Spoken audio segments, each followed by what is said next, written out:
L'instauration d'un couvre-feu est-il au programme des prochains jours ?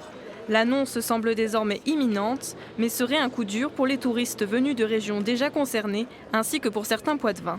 Ce serait terrible parce qu'il y a déjà le couvre-feu partout et on vient à Poitiers pour un peu échapper de ça. Ça serait triste. Franchement, je suis un petit peu déçue et d'un côté, je me dis que c'est pour notre bien, mais parce qu'on a l'habitude de faire des soirées entre filles, on a l'habitude de sortir un peu, boire des verres. Franchement, et là, c'est comme si on nous coupait un petit peu le souffle. Avec 130 couverts ce midi, autant hier soir, ce restaurant de centre-ville commençait à reprendre son souffle. Bien que dans l'incertitude, les salariés réfléchissent à une nouvelle organisation. Tout dépend de l'heure. Si le couvre-feu il est de 22h, on pourrait peut-être faire un service. Mais s'il est plus tôt, le couvre-feu, s'il est 21h, on ne pourra pas faire de service. Donc il y a de très grandes chances pour qu'on ferme le soir.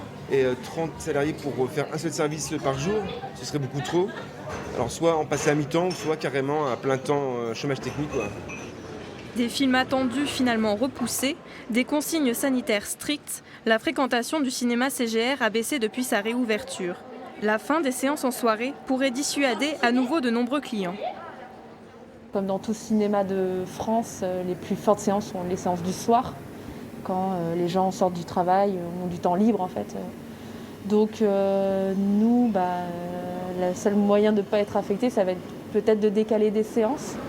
Une solution de compensation donc qui ne ferait ni la satisfaction du client ni celle de la directrice.